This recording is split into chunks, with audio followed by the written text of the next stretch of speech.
Puji Tuhan, selamat malam Bapak Ibu Saudara semuanya. Salam, salam, salam luar biasa. Nah, malam hari ini kita akan melanjutkan materi pelajaran kita, ya.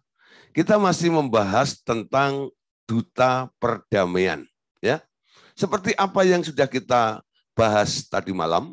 Jadi bagi Bapak Ibu Saudara yang baru bergabung malam hari ini bisa melihat atau mereview atau mengejar pelajaran kita, itu ada rekamannya di YouTube kami, Revival Total Ministry, sehingga Bapak Saudara bisa mengetahui atau nyambung ya dari apa yang kita pelajari pada malam hari ini.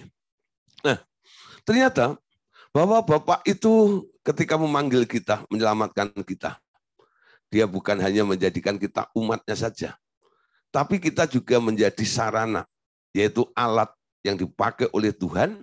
Ketika kita ada di muka bumi ini, kita akan dijadikan oleh Allah sebagai duta-duta perdamaian. Ya. Nah, untuk kita bisa menjadi duta perdamaian, kita harus memiliki damai itu dulu. Ya, pertama, sebagai orang percaya, kita berdamai dengan Allah, amin.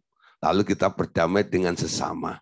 Lalu kita mengerti bagaimana cara membagi damai atau memperdamaikan orang-orang di sekitar kita, baik antar sesama manusia maupun antar sesama makhluk. Ya. Dan yang lebih lagi, ternyata hatinya Allah Bapa itu, dia pengen berdamai. Allah Bapa sedang membuka ruang rekonsiliasi. Nah, kita yang sudah diperdamaikan ini, dia mau kita akan menjadi juru damainya juga, yang memperdamaikan segala makhluk itu kepada Bapa di surga itu. Amin.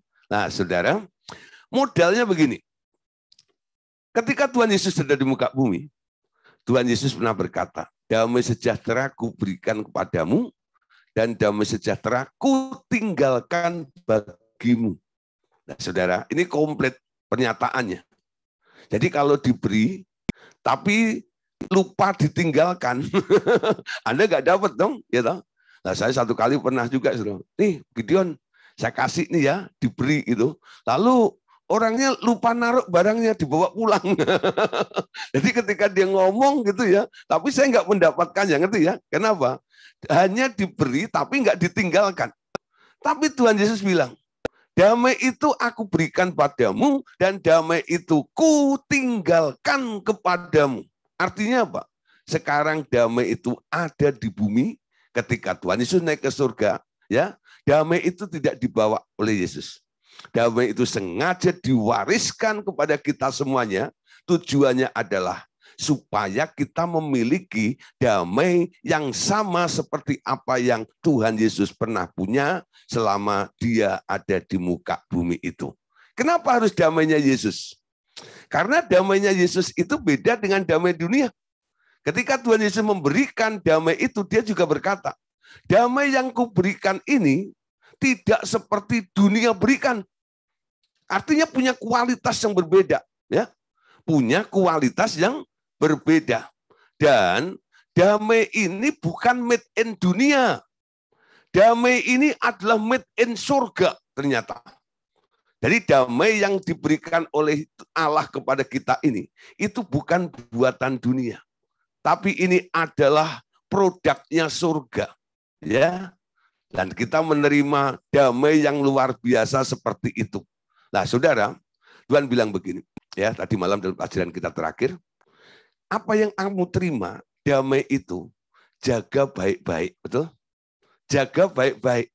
Jangan sampai Anda sebagai duta perdamaian ini, juru damai ini, Anda krisis damai.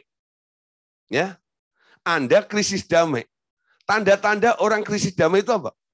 Kalau Anda merasa hidup Anda penuh kegelisahan, penuh kekecewaan, tuh, itu tandanya damai itu tergeser, ya, tergeser dari diri Anda.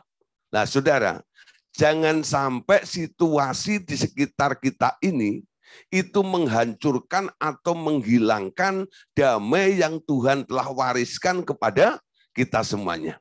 Kalau kita sebagai juru damai, ya, duta perdamaian ini, kita kehilangan damai, kita nggak bisa berbuat apa-apa. Kenapa? Modalnya habis. Betul? Apa yang Anda berikan kepada orang lain? Nggak ada, saudara. Nah, saudara, damai yang diberikan oleh Tuhan Yesus pada kita ini juga bisa disebut sebagai damai Sang Pencipta. Nah, ini yang akan kita bahas malam hari ini ya. Damai Sang Pencipta. Kenapa namanya damai Sang Pencipta? Allah Bapa berkata seperti ini. Orang-orang selalu membutuhkan sebuah contoh, ya. Jadi semua orang itu selalu membutuhkan contoh. Coba kalau Anda ngobrol dengan orang gitu ya, lalu orang itu belum mengerti, dia akan tanya, contohnya mana, begitu, buktinya mana, gitu ya. Jadi orang-orang itu selalu kecenderungannya selalu minta atau membutuhkan sebuah contoh dari apa yang kita bicarakan atau jelaskan kepada mereka, ya.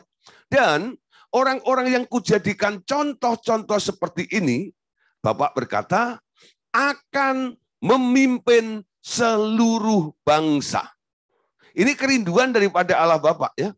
Sampai akhirnya Bapak berkata, aku ingin membangkitkan sebuah generasi damai. Generasi terakhir yang akan melawan Abaddon dan Antikristus nantinya. Jadi generasi terakhir yang akan dibangun oleh Allah Bapa ini adalah disebut sebagai generasi damai. Yaitu orang-orang yang memiliki damai sejahtera dan penuh dengan damai sejahtera tersebut. Amin. Nah, syaratnya apa, saudara? Supaya mereka boleh menjadi orang-orang yang dipilih oleh Allah menjadi contoh pemimpin seluruh bangsa ini. Bapak berkata, mereka harus terdiri dari orang-orang yang berdiri di dalam janji-janjiku sepenuhnya. Ya, jadi mereka adalah orang yang sudah menerima janji Allah, ngerti tentang rencana Allah, ngerti tentang hakikatnya Allah. Ya, lalu yang tidak tergoncang oleh situasi apapun, tetapi setia mendengarkan suaraku senantiasa. Ya, mereka orang yang tak tergoncangkan oleh situasi dan tetap setia mendengar suara Bapa ini, mereka akan hidup tanpa khawatir tentang apapun dan tergantung kepadaku 100%. Amin. Nah, saudara, di dalam hidup ini, ya, kadang-kadang namanya khawatir, cemas, ketakutan itu merupakan masalah yang sifatnya harian, ya. Semua orang bangun tidur itu pasti kadang-kadang ketemu satu hal atau situasi yang membuat Anda bisa takut, yang bisa membuat Anda khawatir, cemas dan sebagainya, ya. Nah, kalau orang dunia, mereka melihat atau ada orang sharing, aduh aku takut, aku khawatir, aku cemas ini, ya. Lalu mereka bilang apa? Mereka toleransi. Mereka berkata, itu biasa, itu manusiawi. Semua orang pasti mengalami takut, semua orang pasti mengalami gelisah, semua orang pasti mengalami khawatir, ya. Tapi saudara, Tuhan itu pernah mengatakan, jangan kamu takut, betul? Jangan kamu khawatir. Jadi prinsipnya beda, ya. Kalau orang dunia, ya, mereka menanggapi kondisi ketakutan, cemas, khawatir itu hal yang lumrah, hal yang biasa. Ya namanya manusia lah. Ya. Tapi Tuhan bilang, nggak boleh takut, nggak boleh cemas, betul? Nggak boleh gelisah, amin. Ya, nggak boleh gelisah, amin. Kok bisa, saudara? Karena Tuhan bilang, ya di sini, kamu harus kuat, ya, pegang setiap janjiku, setia terus mendengarkan instruksiku. Orang yang terus berpegang pada perintahnya Allah, hidup dalam pimpinan Allah, ya, karena setiap hari dia selalu mendengar suara Tuhan. Apapun yang terjadi di sekitar Anda tidak akan khawatir. Kenapa? Sebelum sesuatu itu terjadi menerpa dalam kehidupan Anda, Tuhan sudah memberitahu kepada Anda, betul? Sehingga Anda telah dipersiapkan. Sehingga hidup kita ini akan berbeda dengan orang-orang di sekitar kita. Kita akan tetap teguh di dalam Tuhan. Kita tetap kuat di dalam Tuhan. Dan Tuhan berkata, damai itu telah aku berikan kepadamu. Damai yang ada padamu itu akan bisa melampaui segala situasi yang harusnya membuat kamu khawatir. Damai yang aku berikan kepadamu itu ya akan melampaui apa yang segala sesuatu situasi yang bisa membuat kamu kecewa atau gelisah. Kenapa? Punya damai itu. Di dalam damai yang diberikan oleh Allah ini punya pengharapan yang luar biasa. Saudara, saya bicara seperti ini bukan teori. Ya. Bukan teori. Ya, hidup itu pasti ada tantangannya. Hidup itu pasti ketemu dengan masalah, betul? Tapi kalau kita ada di dalam tuntunan Tuhan, ngerti rencana Allah di dalam kehidupan kita, masalah apapun yang terjadi dalam kehidupan kita, nggak membuat kita gentar, ya. Walaupun ada nyaris seperti, aduh gimana gitu ya. Tapi firman Tuhan mengatakan orang benar itu jatuh tak sampai tergeletak, betul? Ya, terhuyung-huyung mungkin pernah, gitu. Tapi dia selalu melihat pertolongan Tuhan, kekuatan Tuhan itu yang menopang di dalam kehidupannya.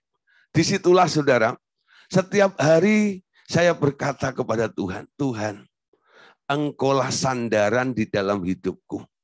Engkaulah masa depanku. Engkaulah yang aku percayai. Ketika saya berbicara seperti itu kepada Tuhan, itu artinya saya sedang bergantung sepenuhnya kepada Tuhan. Amin. Tadi dikatakan ya, mereka, perhatikan di sini ya. Mereka akan hidup tanpa khawatir tentang apapun dan tergantung kepadaku 100%. Ya. Nah, terus lagi, mereka yang tidak berlari ke sana kemari bila ada gempa atau badai, tetapi tetap diam di tempat, karena perlindunganku adanya adalah di tempat di mana hambaku yang percaya berada. Mereka sendiri menjadi perlindungan bagi banyak orang. Amin. Nah, terus di mana ada manusia beriman, kehadiranku ada di sana. Dan bahwa kehadiranku adalah tempat perlindungan. Dunia dan seluruh penguasanya berada di bawah kekuasaannya.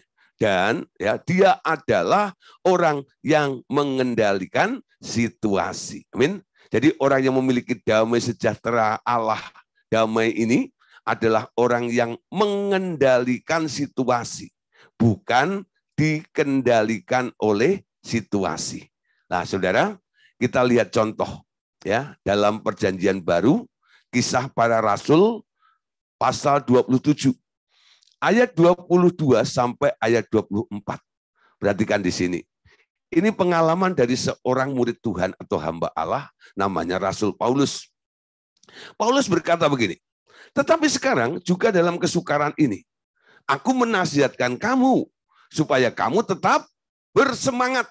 Ya, perhatikan ya kondisinya dalam kesukaran. Di dalam kesukaran ini Paulus masih bisa menasihatkan kepada semua orang ya, supaya tetap bersemangat. Sebab tidak seorang pun di antara kamu yang akan binasa kecuali kapal ini. Karena tadi malam seorang malaikat dari Allah, yaitu dari Allah yang aku sembah sebagai miliknya, berdiri di sisiku. Dan ia berkata, jangan takut Paulus, engkau harus menghadap kaisar. Sesungguhnya karena karunia Allah, maka semua orang yang berada bersama-sama dengan engkau di kapal ini akan selamat. Perhatikan Bapak Saudara ya. Ini perjalanan daripada seorang hamba Tuhan yang luar biasa. Namanya Paulus. Ya. Ketika Paulus ini ditawan bersama dengan para tawanan yang lain, mau dibawa ke Yerusalem. Ya. Lalu kapalnya kandas, saudara. Ya. Kapalnya kandas.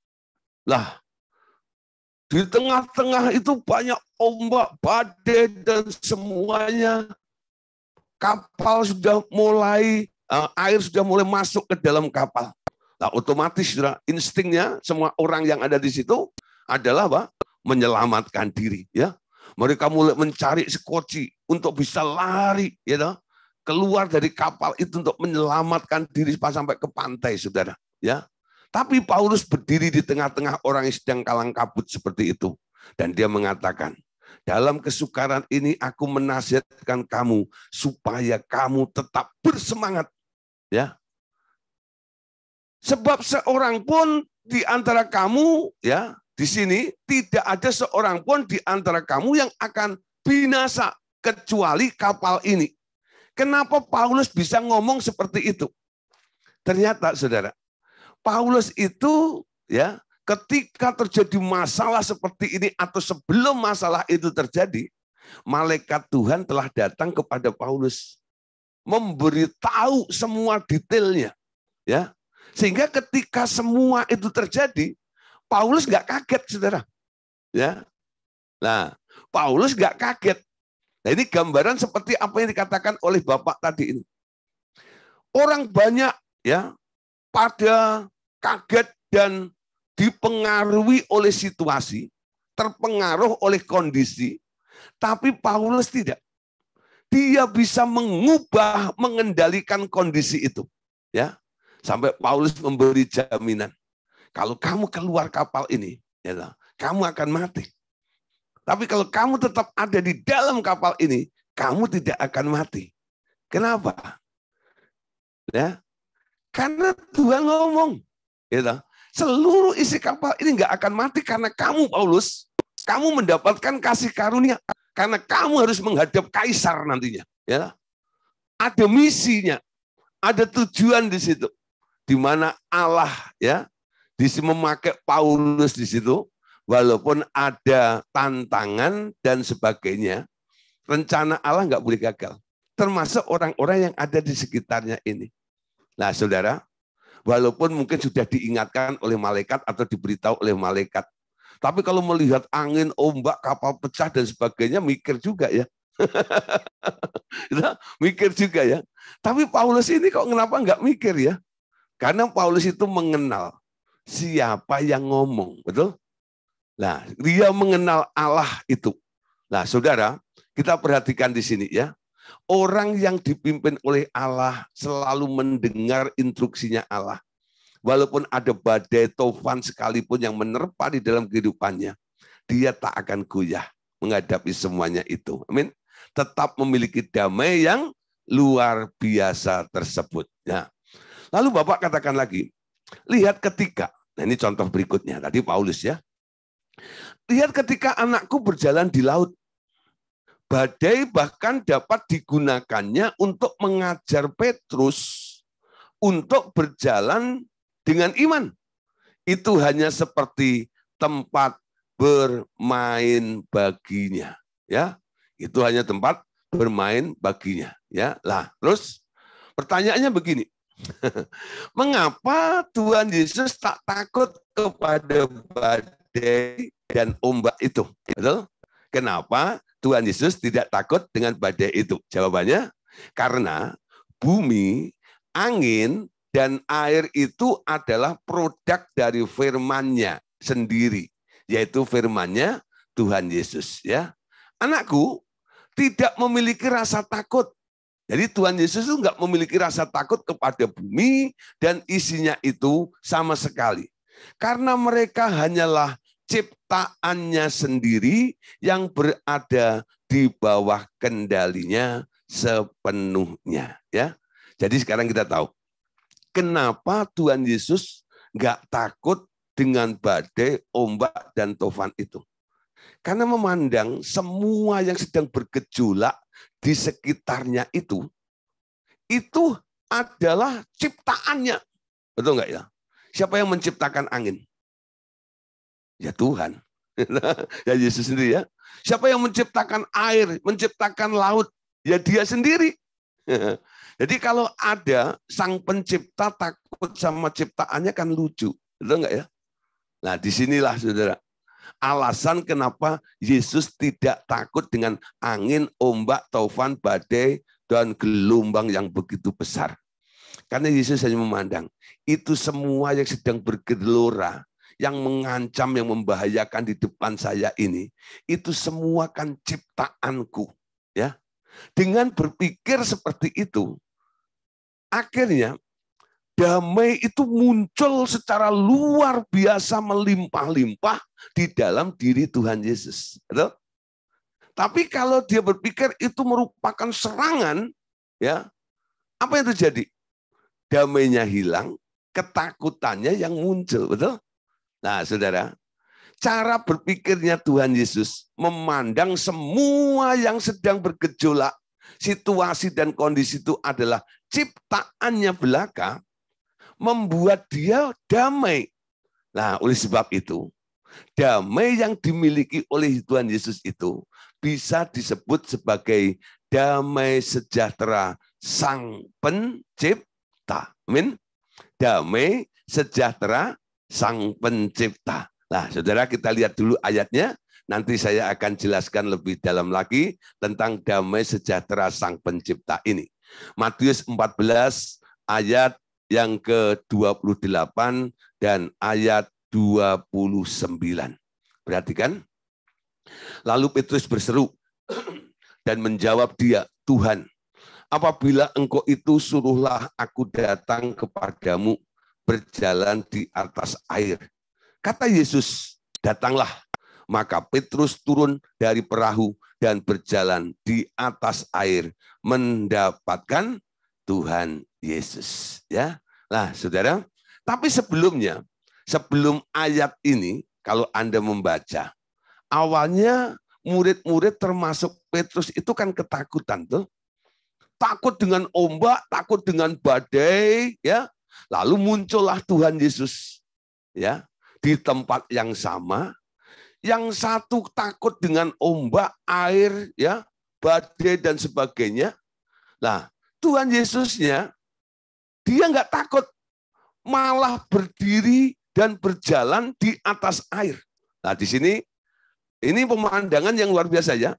Dua objek yang berbeda, ya. Jadi satu situasi, ya, sama, yaitu satu kondisi yang menakutkan, sama-sama mengerikan.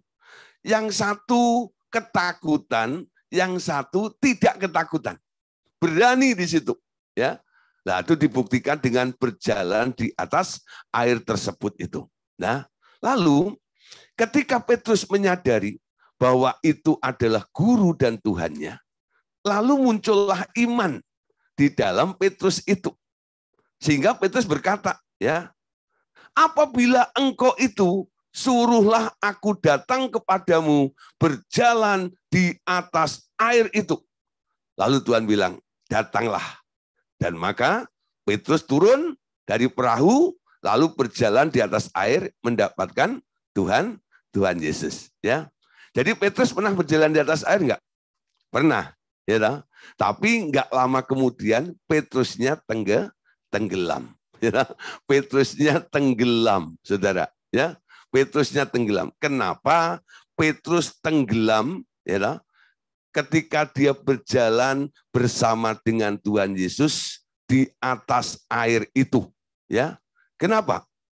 Petrus keluar dari, atau Petrus tenggelam ketika dia berjalan bersama dengan Tuhan itu, ya. Nah, di sini perhatikan, Bapak katakan, lihat Petrus hanya karena menyadari kebesaran anakku sementara memandangnya, maka air tenggelam di bawahnya. Tetapi ketika ia kehilangan kesadaran itu sejenak karena merasakan tiupan angin, ia tenggelam di bawah air, ya. Jadi ini ada pernyataan yang terbalik, bukan? Ya. Ketika Petrus itu menyadari tentang kebesaran Tuhan Yesus, ya. Sementara Petrus memandang dia, maka airnya yang tenggelam di bawahnya, ya. Nah, sebaliknya ketika Petrus kehilangan kesadaran itu sejenak, karena merasakan tiupan angin, sekarang ya ia tenggelam di bawah air, betul? Ya. Jadi kesadaran Petrus ini kuncinya. Pertama, Petrus menyadari betapa besarnya Tuhan, ya.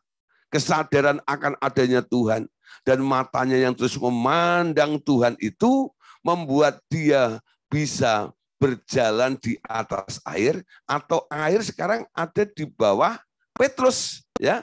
Tapi ketika kesadaran itu hilang, walaupun hanya sejenak, ya, dan dia mulai merasakan tiupan angin itu, lah sekarang keadaannya terbalik, ya. Bukan airnya yang tenggelam, tapi sekarang Petrusnya yang tenggelam di bawah air, ya.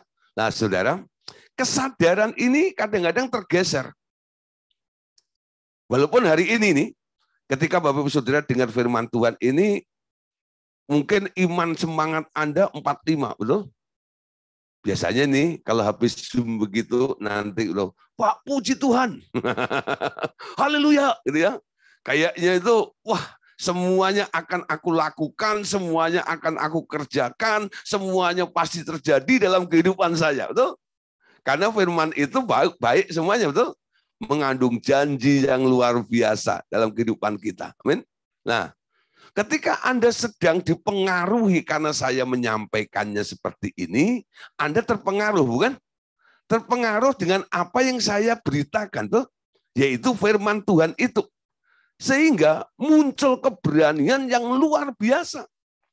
Ketika Anda tutup laptop Anda, ketika Anda tutup handphone Anda, atau ketika Zoom ini diakhiri, ya, lalu Anda melihat anak Anda, melihat situasi sekitar Anda, betul? Melihat ya semualah perkara-perkara di dalam rumah atau luar rumah Anda lah, seperti itu ya. Atau langsung dapat telepon, gitu ya. Nah, lalu keadaannya bisa berubah, betul? Kenapa, saudara? Seperti itu. Bisa, seperti yang dilalami oleh Petrus itu. Ketika dia berkata kepada Tuhan Yesus, jika itu engkau, suruhlah aku datang. Lalu Tuhan bilang gini, datanglah. Ya, artinya apa? Tuhan garansi, aku mau kamu datang sini. Petrus berjalan di atas air itu.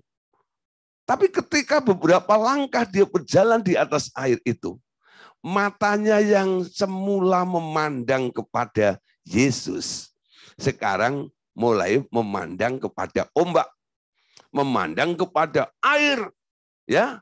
Lalu perasaannya mulai dipengaruhi. Ketika dia merasakan tiupan angin itu, ya, dia mulai merasa, aduh, gimana nanti kalau saya jatuh? Gimana nanti kalau saya ini? Gimana nanti kalau saya? Lah, saudara. Jadi ada kegentaran, ada kekhawatiran, ada ketakutan. Ya, karena apa? Sesuatu yang dirasakan.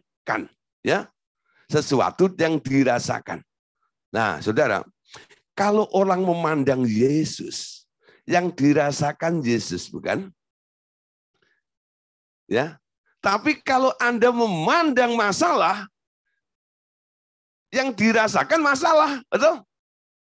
Walaupun mungkin Anda tidak mengalami masalah itu. Mungkin Anda hanya dengar orang kena masalah saja. Itu bisa membuat Anda juga jadi takut, betul nggak? Kalau kena ke saya gimana ya? Kalau saya sampai jadi seperti itu gimana ya? Betul nggak? Padahal belum tentu Anda akan mengalami seperti orang itu. Baru dengar ceritanya, ya, itu sudah mempengaruhi ya hidup Anda, bukan? Nah, saudara, hati-hati saudara dengan apa yang Anda lihat. Ingat ya, orang beriman itu memandang kepada Yesus. Amin. Memandang kepada Yesus. Looking unto Jesus, ya, pandang kepada Yesus. Kalau ada masalah ya dan sebagainya di sekitar kita, Anda jangan pernah meleng, gitu. Lihat Yesus, amin. Nah, ketika Anda lihat Yesus, ketika Anda disodorin masalah itu, ya, yang saya lakukan nih, pengalaman pribadi saya. Saya tanya sama Yesus, Tuhan Yesus, kenapa sih masalah itu muncul? Ya, kenapa? Gitu. Apa yang harus aku lakukan? Mata saya tetap memandang Yesus, bukan? Walaupun ada masalahnya, amin. Ngerti maksud saya, saudara? Ya. Jadi ketika kita memandang Tuhan Yesus, godaannya ada. Ketika kita percaya Tuhan kita dahsyat, Tuhan kita ajaib, dengan Anda ngomong seperti itu, apakah masalah nggak muncul dalam kehidupan Anda? Muncul, betul? Tetap muncul. Orang lain mengalami, Anda pun mengalami juga, amin. Cuman bedanya, orang lain nggak memandang Tuhan, Anda memandang Tuhan. Ya, orang lain nggak punya Yesus, Anda punya Yesus, amin. Yang menjamin dalam hidup Anda. Nah, di sini yang membedakan. Nah, kalau Anda ikut seperti orang dunia yang terbawa arus, karena dia melototin, terpengaruh, dan terfokus dengan masalah itu, nah Anda akan kegeser, kehilangan damai sejahtera itu. Itu yang dialami oleh si Petrus kala itu. Dia lepas pandangannya dari Tuhan, dia memandang ombak, ya, memandang air di sekitarnya, dan merasakan tiupan angin. Akhirnya Petrusnya tenggelam. Ya, lihat dalam Matius pasal 14 ayat 30.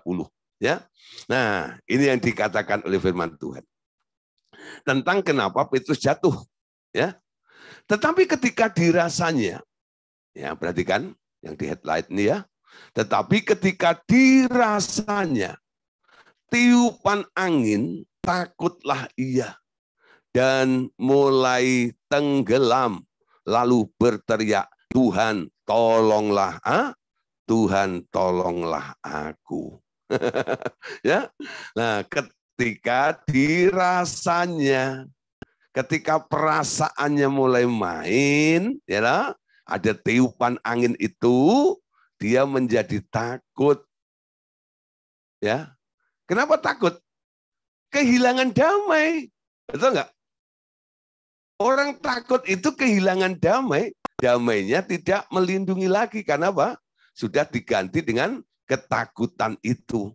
Nah, akhirnya ia mulai tenggelam. Untungnya, ya, di sini Petrus ini langsung berteriak, Tuhan, tolonglah aku.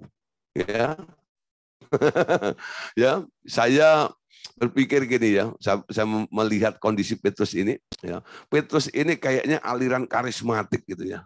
Jadi doanya itu singkat, padat, dan tepat gitu ya. Enggak bertele-tele banyak prolognya dulu. Oh Tuhan, lihatlah keadaan hamba-Mu ini. Oh Tuhan, tolonglah kiranya. Kalau itu berkenan, kalau enggak berkenan ya mbuh gitu ya. Dan sebagainya gitu ya. Nah, prolognya jauh. Macam gitu ya.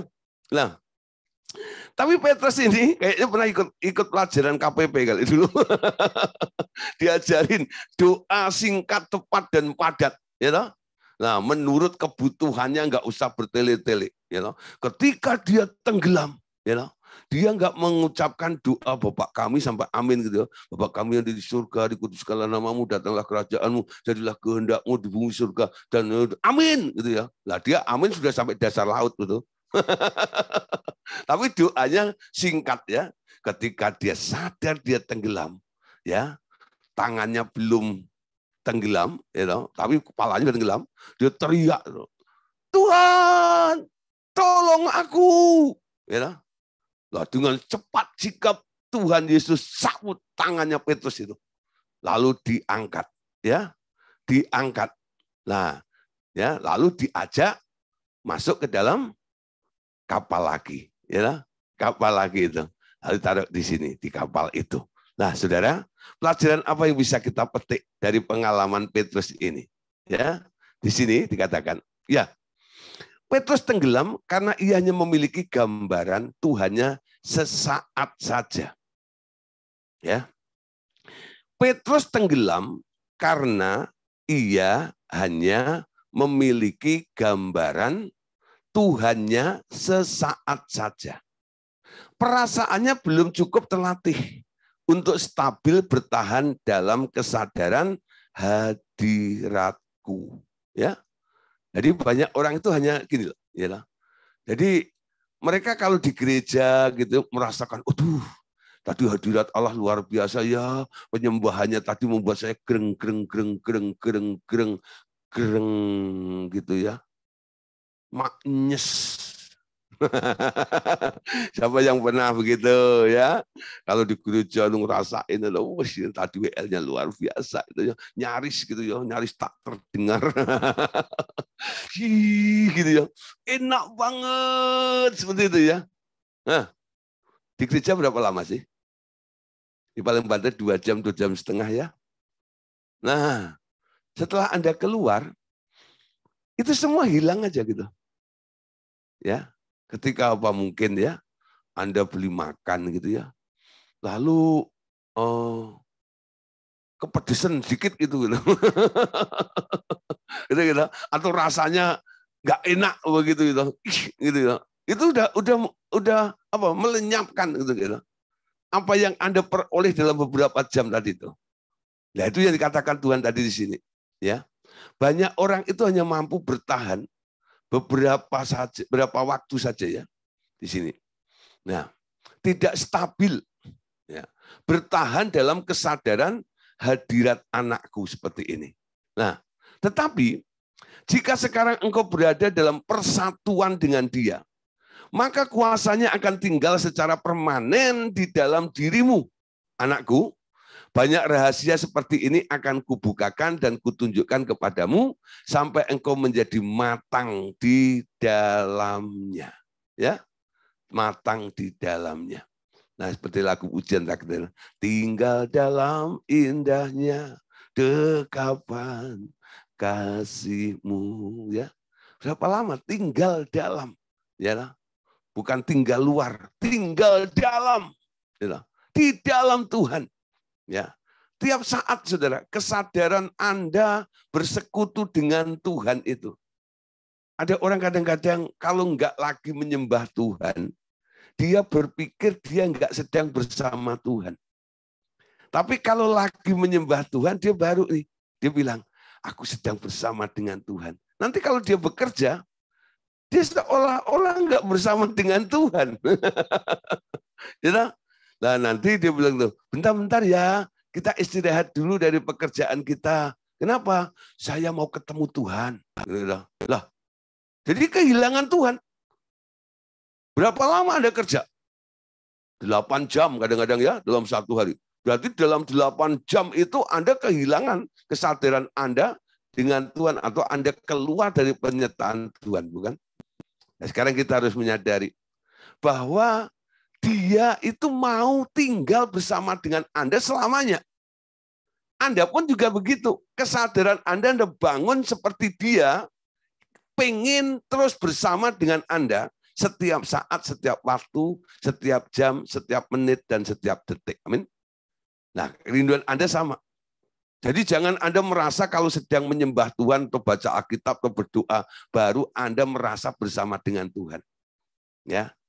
Dalam segala aspek, ya, 24 jam sehari, Anda bersama dengan Tuhan. Kadang-kadang kalau kita mau tidur, ya doanya gimana? Ada orang yang masih berdoa begini, Tuhan, gitu loh, minta malaikat surgawi Engkau utus untuk menjaga kami dalam tidur kami, supaya kami tidur dengan enak dan besok bangun pagi-pagi dengan tubuh yang segar. Ya, apakah salah? Ya nggak salah-salah banget sih. Ya, tapi ada doa yang lebih baik, sudah. Ya, Bapak surgawi, aku ucap syukur. Malam hari ini, Engkau tetap bersama denganku dan aku tidur di dalam hadirat-Mu. Tidur pun dalam hadirat-Nya. Bangun pun kesadaran Anda bukan keluar, gitu, dan baru mau masuk ke dalam hadirat Allah ketika Anda mau menyembah dalam doa pagi, ikut remoka gitu. Enggak. Gitu. Baru masuk itu enggak. Ya. Jadi kesadaran dibangun. Nah, kenapa kita bikin acara remoka ini? Nah, kita berkumpul kembali untuk sama-sama menguatkan, betul? Satu dengan yang lainnya. Bukan masuk lagi, bukan. Jadi kalau Anda masuk pagi-pagi, tadi Anda keluar dong. Mari saudara kita ketemu Tuhan hari ini. Nah, artinya tadi kehilangan Tuhan. Amin.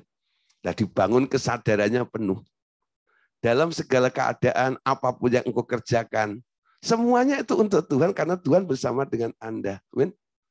Berpikiran seperti itu. Itu yang disebut menyatu dengan Tuhan. Menyatu dengan Tuhan. Ketika persatuan Anda dengan Tuhan itu Anda bangun begitu kuat seperti ini, saya yakin Bapak Saudara, ya tak? Paulus itu berkata begini, siapa yang bisa memisahkan aku dari kasih Tuhan? Betul? Penderitaankah? Kelaparankah? Siksaankah? Tidak, katanya. Gak ada yang bisa memisahkan. Gak ada yang bisa memisahkan. Apapun yang terjadi, pastikan Anda tetap ada di dalam hadirat Tuhan itu. Amin. Itu yang Tuhan ingin terjadi di dalam setiap kehidupan orang-orang yang percaya, yang nantinya akan dipakai oleh Tuhan untuk menjadi duta, ya, duta perdamaian tersebut. Nah, tadi dikatakan, anakku, banyak rahasia seperti ini akan kubukakan dan kutunjukkan kepadamu sampai engkau menjadi matang di dalamnya. Ketika kita tinggal terus secara permanen di dalam diri dia dan dia ada di dalam kita. Banyak hal yang mau diungkapkan, disingkapkan, pengertian-pengertian baru. Dan semua masalah-masalah yang boleh diizinkan terjadi di sekitar kita ini, itu hanya sarana untuk apa? Menunjukkan, ya, membawa kita sampai kita ini menjadi matang di dalamnya. Amin.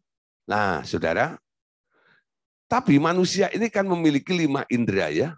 Dari kelima indera manusia, ternyata perasaan adalah yang paling lemah. Dan itu menjadi pintu masuk dari bimbang.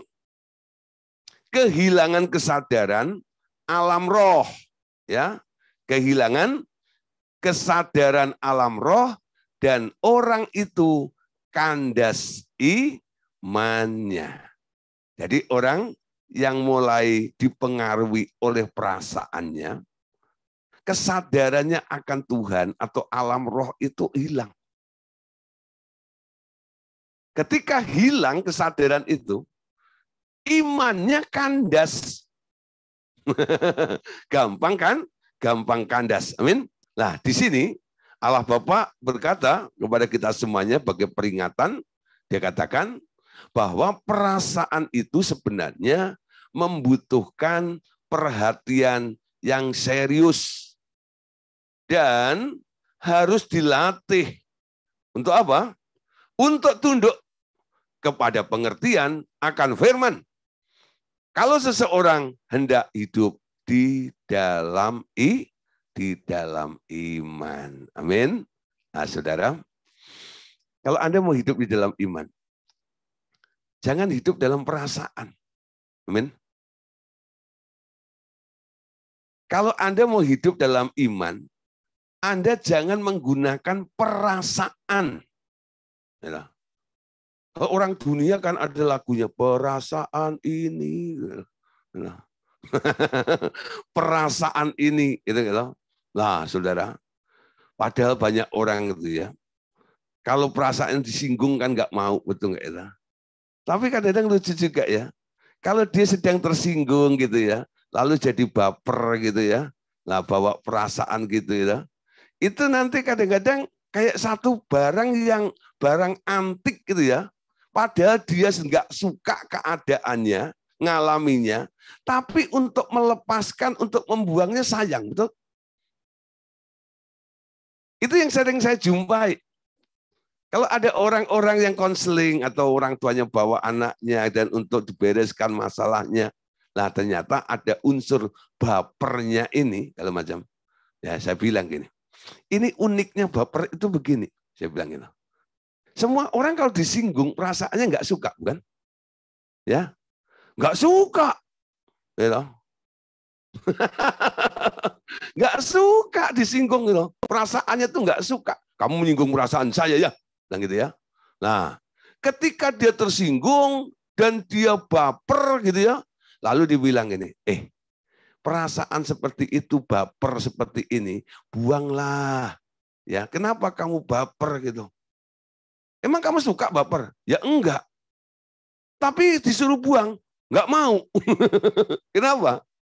Dia menikmati, itu enggak itu? Menikmati walaupun sakit. Kadang-kadang seperti itu. Ya. Nah, biasanya orang-orang seperti ini karena dia menempatkan diri sebagai korban dari sebuah peristiwa, betul? Nah, orang-orang yang baper ini selalu pergi ke sana kemari dan cerita, tahu enggak, tahu enggak, tahu enggak, tahu enggak, tahu enggak, gitu ya. Nah, dari baper jadi caper, itu enggak tahu. Nah, cari perhatian, ya toh. Nah, semua orang kalau bisa itu kata kasihan deh lu, gitu ya. Kok kasihan banget ya kamu itu, gitu ya. Nah nanti kalau begitu merasa dibela, gitu. Gua kan nggak salah kan, gitu ya. Gua kan nggak salah kan, gitu. Yang salah kan dia, gitu. Nah sebenarnya rugi yang mana? Walaupun Anda punya pembelaan dari orang-orang bilang kamu nggak salah, gitu ya. Tapi kamu sudah kehilangan damai. Kenapa? Perasaanmu sudah digoyah, betul nggak? Sudah digoncangkan seperti itu. Nah, perasaan ini tadi dikatakan oleh firman Tuhan tadi ya, dari 5 indera itu, perasaan itu yang paling lemah.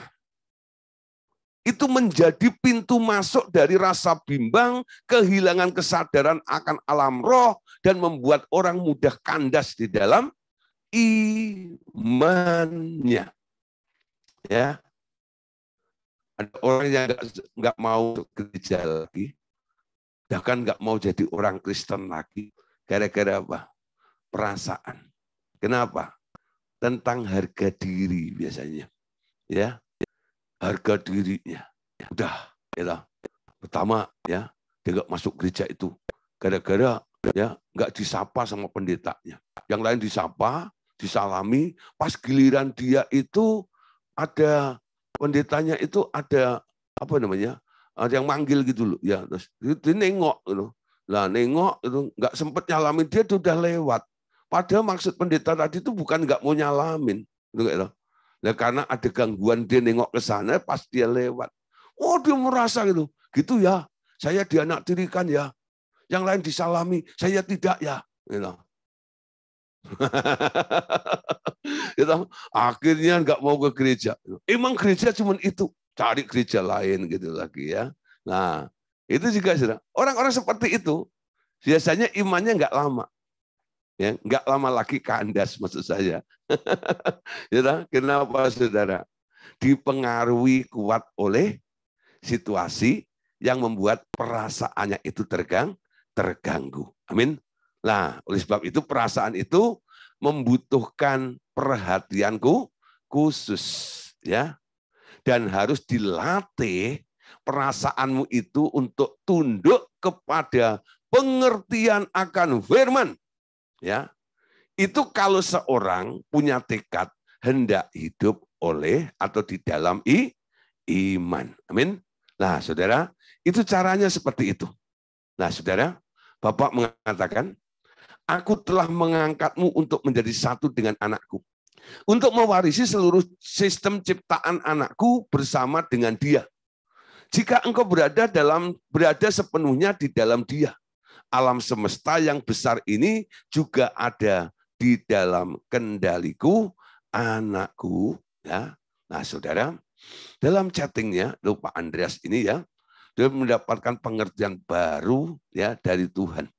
Satu hari Pak Andreas ini sebelum menerbitkan atau membuat buku tentang damai sejahtera Sang Pencipta itu, ya dia mendapat pengertian dari Tuhan bahwa kita ini ya ketika Tuhan Yesus menciptakan langit, bumi dan segala isinya, ya kita itu ada di dalam Dia, ikut mencipta bersama dengan Dia. Ya, yang mencipta siapa? Yang mencipta Yesus, ya, bukan Anda. Ingat ya, yang mencipta Yesus. Karena Anda, kita ini dulu ada di dalam Yesus, ya. Sebelum kita keluar menjadi manusia ini, kita ada di dalam Dia. Ketika Yesus menciptakan segala sesuatu, kita ikut mencipta, ya, sebagai co-creator, ya. Nah, asistennya Yesus bersama dengan Yesus mencipta segala sesuatu itu. Ya, nah, ketika Pak Andreas masih belum yakin gitu ya, masih bingung gitu, lalu Pak Andreas itu bersama dengan waktu itu 3 orang yang mendampingi saya, Pak Paulus sama Pak Stefanus almarhum, mendampingi Pak Andreas itu ke Madiun. Nah, di Madiun itu ada seorang namanya Pak Ibrahim, ya. Nah, kalau saudara ada di grup RTM, ya, itu kadang-kadang Pak Ibrahim yang suka ngepost itu, ya. Nah, itu usianya memang udah lanjut, ya. Itu seusia Pak Andreas gitu loh. Ya, tapi dia itu orang sebenarnya cinta Tuhan luar biasa. Nah, terus ngobrol sama Pak Andreas, ya. Ngobrol dengan Pak Andreas, lalu dia bilang gini, Pak Andreas, saya berdoa, ya, kok Tuhan tuh ngomong begini, ya, bahwa kita ini, ya maksudnya langsung secara personal, kamu itu ikut mencipta bersama dengan aku. Waktu Pak Andreas dengar dari Pak Ibrahim ini, Pak Andreas itu langsung tepuk Pak Ibrahim, Pak, begitu loh. Itu yang sedang Tuhan bicara kepada saya. Nanti tunggu Pak ya. Gitu. Ketika kita pergi ke Madiun itu kan membahas buku 6. Ya. Nah, nanti akan ada materi yang judulnya Damai Sejahtera Sang Pencipta. Ya. Sekarang saya baru tambah yakin, ya, benar apa yang Bapak dapat itu saya juga dapat dari Tuhan. Bahwa kita semuanya dulu ikut mencipta segala sesuatu alam semesta ini bersama dengan Tuhan Yesus. Nah, saudara, kalau Tuhan Yesus, kalau dia menciptakan segala sesuatu, lalu melihat gelombang ombak badai, dia memandang semua itu adalah ciptaannya. Dengan pengertian yang baru, ya, yang telah Bapak singkapkan kepada kita, bahwa kita pun ikut mencipta bersama dengan Tuhan Yesus, harusnya kita punya mental yang sama, betul? Seperti Tuhan Yesus. Betul? Kan dulu, waktu kamu diciptakan, aku ikut mencipta bersama dengan Yesus. Berpikir sama seperti cara berpikirnya Yesus, betul? Itu yang membuat Yesus nggak pernah terpengaruh perasaannya. Karena cara memandang musibah, masalah itu hanya ciptaanku. Gitu ya. Itu yang disebut damai sejahtera Sang Pencipta itu. Amin. Kesadarannya ternyata, ya, kesadarannya. Nah, saudara, setelah kita menyatu dengan Tuhan, ya, dipersatukan dengan Tuhan kembali. Ingat ya, sekarang kita sudah membahas tentang 7 roh Allah, betul? Apa yang dulu hilang, Tuhan pulihkan kembali, betul? Dalam kehidupan kita. Sehingga hidup kita ini sebenarnya semakin lengkap. Dalam dimensi roh kita ini semakin kuat sebenarnya. Kenapa? Itu 7 roh itu kembali pulih. Di mana ketika Allah pertama kali menciptakan manusia dilengkapi dengan 7 roh, betul nggak ya? Yang sama ketika Adam belum jatuh dalam dosa. Nah itu sekarang ada juga di dalam kehidupan kita ini. Dan nanti Anda coba compare ya, antara damai sejahtera Sang Pencipta dengan 7 roh Allah. Dan nanti Anda akan melihat, kalau lengkapnya seperti ini, apa yang Tuhan taruh terjadi dalam kehidupan kita. Kenapa kita mesti takut dengan situasi, betul? Nah, jadi kenapa dia mengerjakannya di dalam kehidupan kita ini?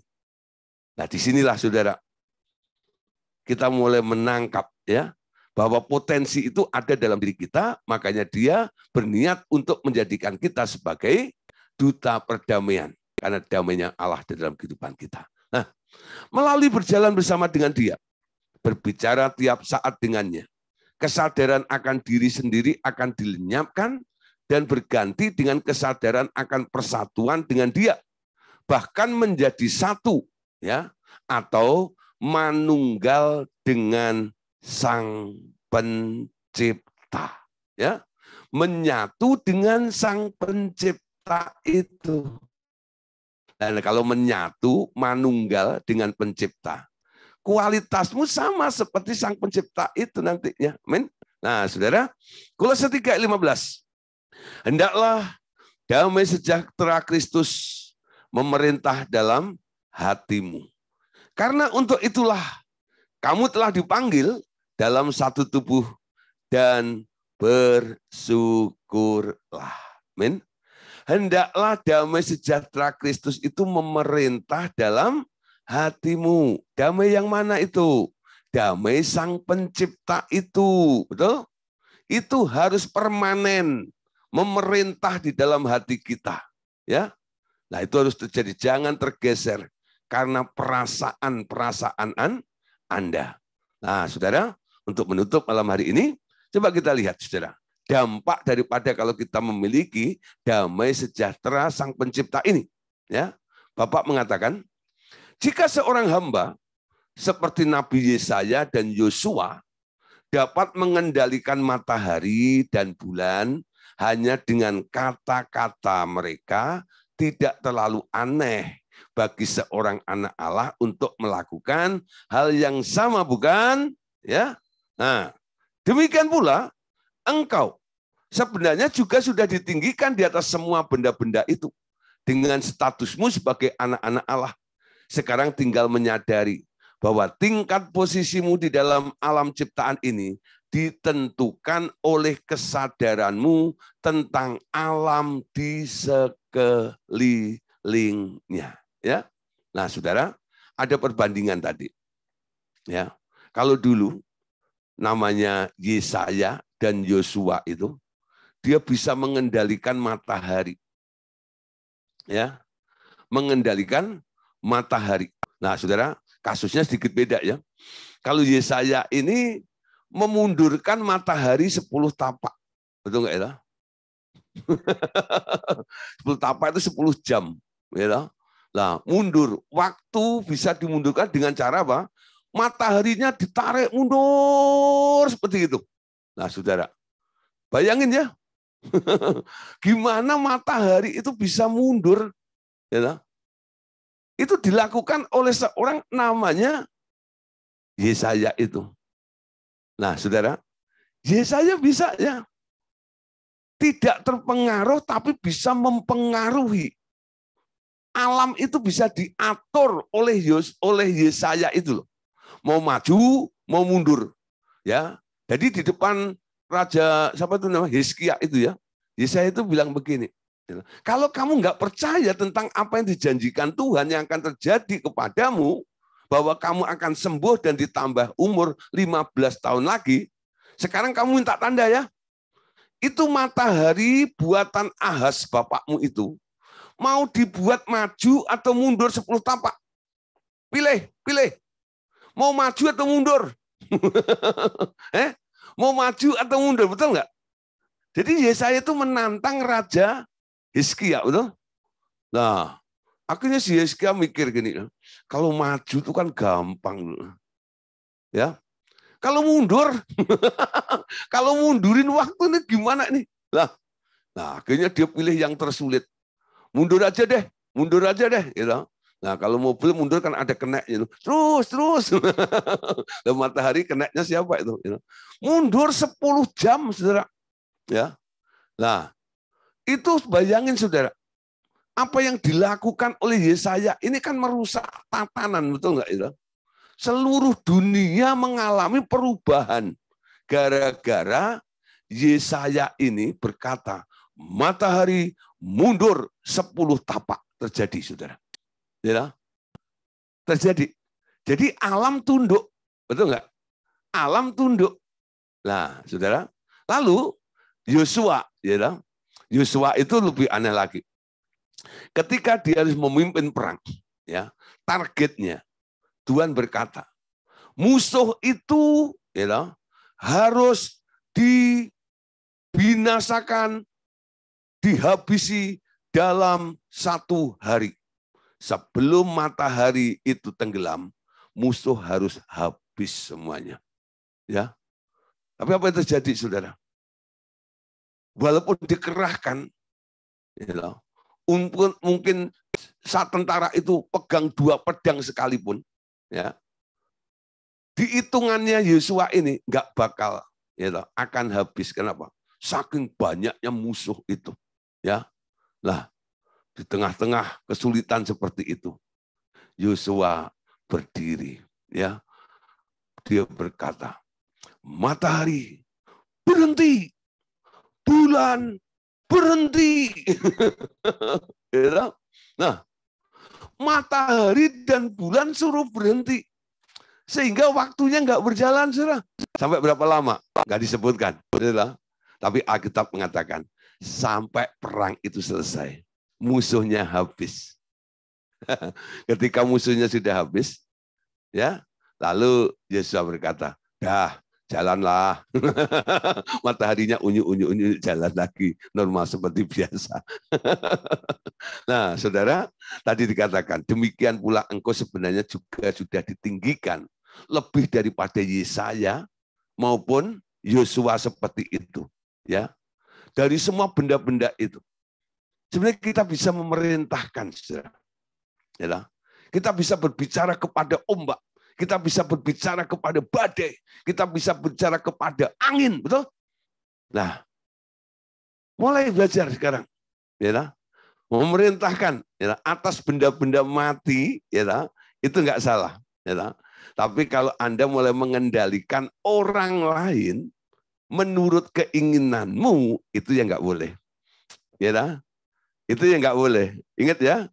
Tapi kalau benda-benda boleh, ya, benda-benda mati boleh. Ya, kalau memang mungkin imanmu cukup, Anda berkata, Gunung Semeru, pindah kau. Jadi orang Lumajang, amin gitu ya, nggak meledos terus gitu ya. Nah, umpama itu. Ya, tapi kalau Tuhan suruh, gitu ya. Jadi ada otoritas, Anda boleh lakukan.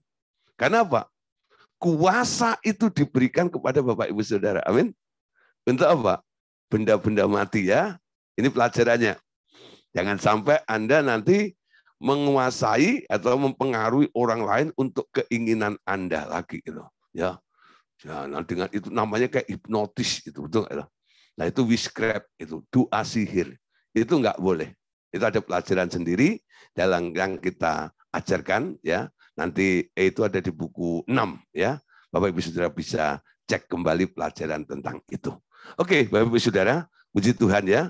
Malam hari ini, ya. Terus sedikit lagi, satu lagi ya kayaknya. Oke, ya. Dengan kata lain, kebesaranmu bukanlah ditentukan oleh besarnya urapanmu, tetapi ditentukan oleh betapa dekatnya engkau bergaul dengan Tuhanmu. Amin. Jadi itu semuanya tergantung.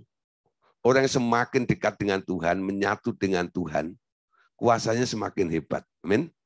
Bahkan bila ia benar-benar memahami betapa sempurnanya kasih Tuhannya kepadanya, ia akan merasakan seperti seorang istri yang dikawin oleh seorang multimilioner yang amat mencintai istrinya. Ya, ini gambarannya ya. Jadi kalau orang dikawinin sama orang kaya raya itu, apa saja yang Anda inginkan, ingin Anda perbuat bisa, betul? Ya, begitu juga saudara, kedekatan kita dengan Tuhan, satuan kita bangun terus-menerus. Itu jauh lebih tinggi kuasanya daripada orang ngumpulin urapan-urapan. Ya. Betul, saudara. Ya, coba saudara. Hubunganmu dengan Tuhan semakin kuat. Kuasanya lebih hebat, lebih dahsyat daripada orang yang ngumpulin, ya, urapan-urapan. Tumpang tangan sana, tumpang tangan sini, segala macam itu. Lah, Itu temporer. Tapi persekutuan Anda dengan Tuhan itu membuat powermu jadi permanen juga nanti. Kenapa? Nah, kualitas itu dibangun karena apa? Terus terjadi aliran antara Tuhan dengan Anda, betul? Tiap hari dia impartasikan ya kuasanya kepada kita melalui hidupnya itu. Amin. Oke, Bapak Saudara, di Tuhan malam hari ini sampai di sini dulu ya. Nah, besok kita akan membahas kelanjutannya. Tugas yang diberikan untuk menjadi duta perdamaian itu apa? Ya, kenapa disebut duta perdamaian? Kenapa? Nah, besok kita akan lanjutkan itu ya. Memperdamaikan apa sih ya? Terima kasih untuk kesempatan malam hari ini. Tuhan Yesus memberkati kita semuanya. Amin. Oke.